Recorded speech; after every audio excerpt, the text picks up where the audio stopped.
Hidden beneath centuries of silence, in the dark heart of a cave, a single skull lay buried. Fragile, weathered, forgotten. It was not gold nor treasure, but it would become something far more powerful. A question. Who was this person?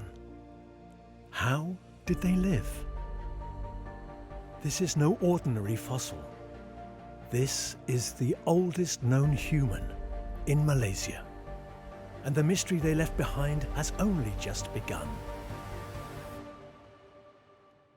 This is the Deep Skull.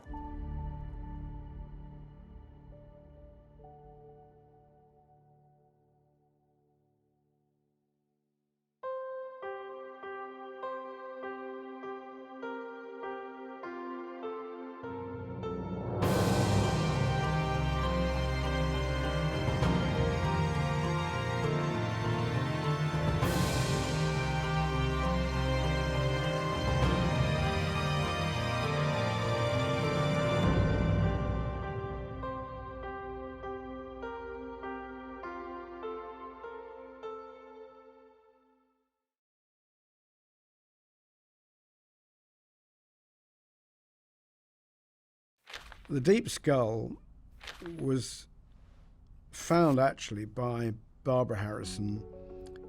It was the lowest part of the excavation, and I think Tom Harrison actually at the time was down at Pangkalon Laban, a few kilometres from the main excavation. But I mean, he also realised instantly the potential importance, because they'd got this very obvious. They could see the jaw, the teeth appearing, and he arranged for a well-known paleontologist who happened to be in Kuching at the time to come and visit, and he obviously confirmed that it was human. They had the luck to have the charcoal near it, and they had the charcoal gave this date early in the radiocarbon dating method of about 40,000 years ago, which made the skull at that time this earliest Homo sapiens skull found anywhere in the world. I think as recently as the 1990s, it was still very much a debated topic. And even amongst the Niah Cave Project team, I would say that we were not fully confident about the date. We didn't know. We didn't go into it with the firm belief that it was going to be 40,000 years old. We went into it with an open mind, trying to simply find out what the possibilities were. We undertook a big program of radiocarbon dating of the whole sequence with the Oxford Laboratory for Radiocarbon Dating, which is one of the leading laboratories in the world.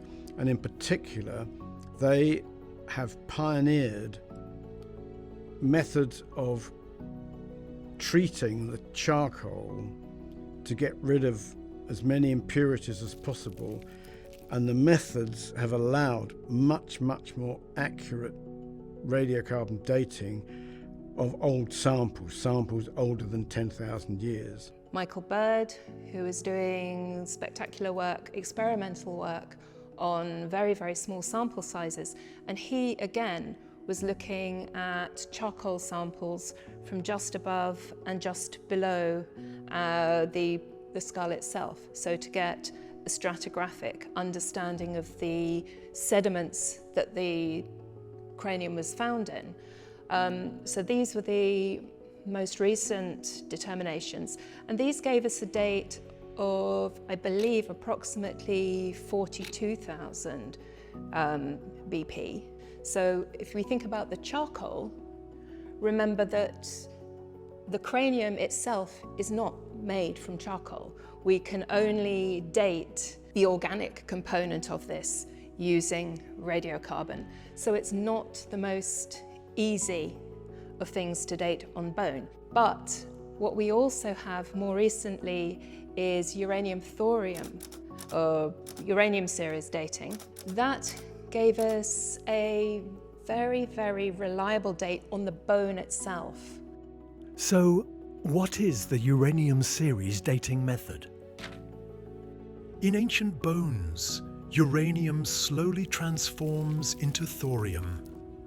By measuring this natural change, scientists can reveal ages far into the past.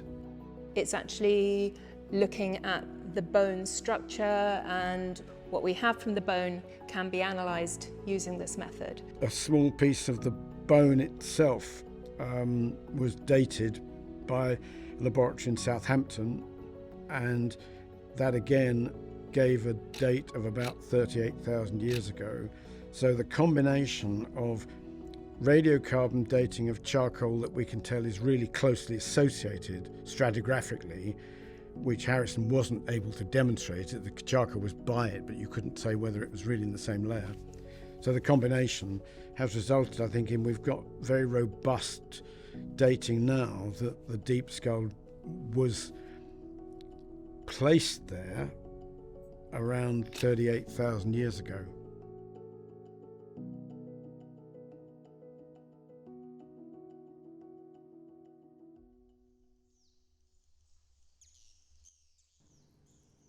Buried deep within the layers of Niah cave, beneath charcoal, ash and stone, it lay undisturbed for 38,000 years. It belonged to a person who lived at a time when the world was colder, wilder, and Borneo was part of a vast lost continent called Sundaland. So who was the Deep Skull? Don Brothwell thought that it was actually a male, a juvenile, a teenager perhaps even, and somebody who belonged to a population that was closely related to living Aboriginal Australians. And I was curious to see whether in fact Brothwell was right, whether we had here a population of people living at the Niah caves who were potentially the ancestors or related to the ancestors of Aboriginal Australians. By meticulously studying the contours of the cranium, he proposed a hypothesis that challenged earlier assumptions, reshaping what we thought we knew about the identity of the Deep Skull. Darren Kernow's work has looked at the cranium, and he believes it's most likely to be female. So in looking at her remains, particularly in looking at her teeth, I found that in fact the teeth were quite heavily worn, that she'd used them a lot through her life. I mean, only elderly people have heavily worn teeth. So for a start, I was surprised that she had been previously identified as a sub-adult, a young person. So the first thing that struck me was that perhaps we were working here with a person who was much older than had been suggested before. And then when I looked at her skull bones, and I looked particularly at the shape of her skull, of her cranial vault, the part of the skull that encloses the brain, I saw this delicate, highly rounded skull that had very thin bones. And I was struck that in front of me was a person who was probably of East Asian, Southeast Asian ancestry.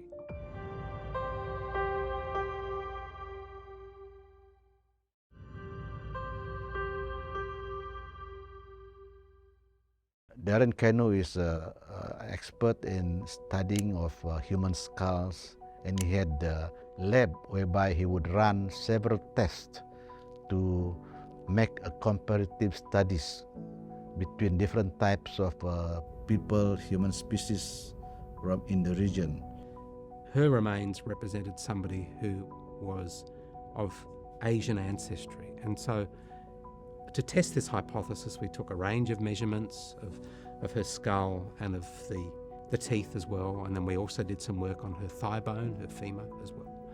And it was clear through that work, through our statistical work, that the closest populations that she was related to were Southeast Asian and East Asian populations. Yeah, it's a very interesting finding, and we have to rethink how people moved across Southeast Asia, the Negritos. They are currently found in certain islands in the Philippines, like southern Philippines, in Mindanao. northern part of Peninsular Malaysia, and also in the Andaman Islands near India. So only in these few locations they are found. So when you think about it geographically, they are quite separate, right? But in between there's Borneo. And we don't have any Negrito populations in Borneo, I think. So where did they go? Were they ever there in the first place? If the deep skull had some Negrito-like features, it might help to explain more how there's Negritos in Peninsular Malaysia, Philippines. So maybe they moved through Borneo, right? But if the deep skull belonged to like more East Asian or more indigenous Borneo people, then we have to really rethink about our models. I am uncomfortable with looking at the physical morphological features of a cranium and trying to link them directly to modern communities. We've got very, very few examples of early crania from this period. And obviously we've got a huge difference in time between the comparable types that we might look at today.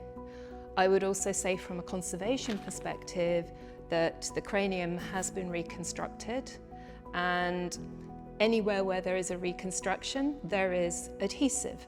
And if you're looking at morphological changes that might be 0.5 millimeter, 1 millimeter, if you've got an inaccurate reconstruction, it can strongly affect the accuracy of your measurements.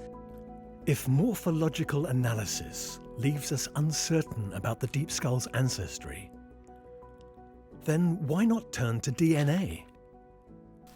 Could the answers lie not in bone shape, but in genetic code? We don't have ancient DNA from anywhere in mainland island Southeast Asia. Most of the ancient DNA, meaning the periods that we're talking about, the discoveries have come from the northern latitudes where you had broadly constantly cold, dry climates. So we don't have the ancient DNA south of those northern latitudes to model genetic relationships. What we have so far is only DNA from existing populations, like we have here in Borneo. But we don't have any ancient DNA from any bones from Niah or for other locations to say conclusively that there is genetic continuity between those ancient humans represented by the bones and the current population. If we found similarities between our existing population and the ancient bone using ancient DNA, then we can say there is some kind of genetic continuity. But without the ancient DNA, we really cannot say anything. To get ancient DNA, we have to crush those bones into dust. I guess it's open to more conjecture as to who she might be the ancestors of. We can't tell that from her bones. It's clear that she's an East Asian, she's a Southeast Asian. She must have been an indigenous Southeast Asian because she was living here 40,000 years ago. And she represents that population of people that were living in the west mouth of the Niah caves, those early modern humans that were living there. Borneo is a place where you have a very complicated history, human history. And it is reasonable to say the deep skull is an indigenous Southeast Asian, but we can't say too much more than that. We know where the deep skull was found and how long she lay in silence beneath layers of ash and stone.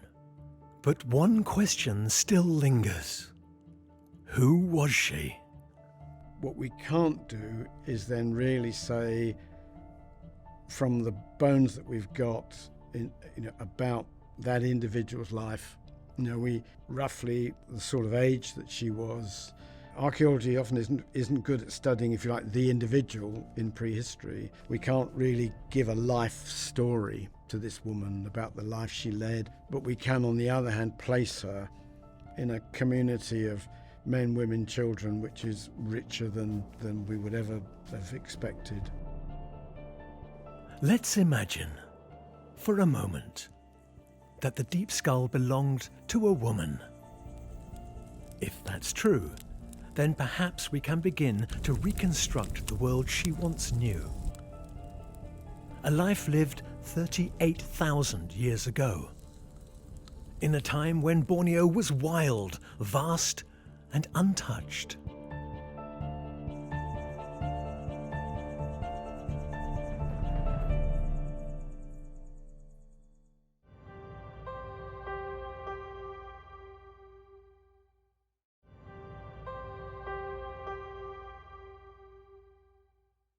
So she was a lady who was possibly in her 50s. For a hunting and gathering community at that time, she would have been one of the elders, one of the seniors of the community. Because many people in those days died quite young. The men typically in their 30s, 20s, 30s, often in accidents, because the men often did the hunting. So hunting can be quite a difficult enterprise. But also women often don't live to advanced age because of maternal mortality.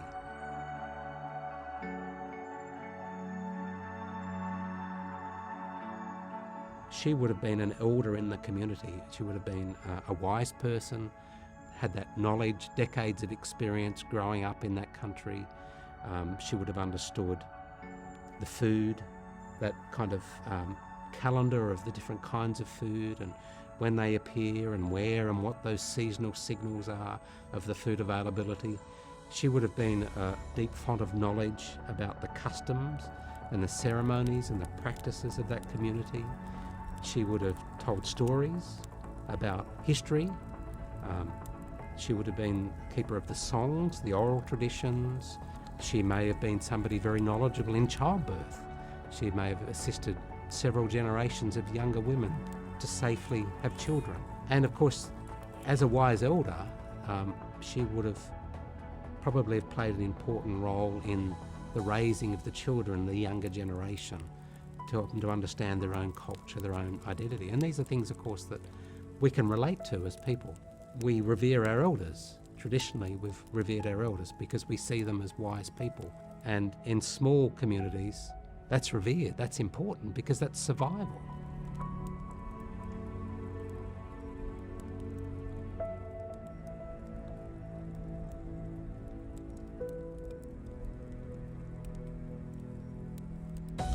The deep skull is more than bone. It held thoughts, dreams, breath, once. A life, not just a fossil. Now, across tens of thousands of years, we ask the question no science alone can answer. Not as scientists, but as humans, trying to remember one of our own.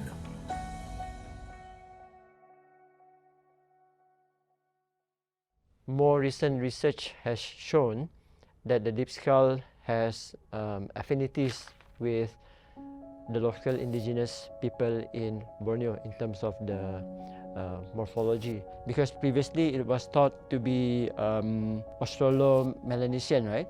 But then more recent research has shown that it has more links with East Asian and Southeast Asian population. I think we can now think more about the routes by which early humans migrated to Borneo and also to Southeast Asia.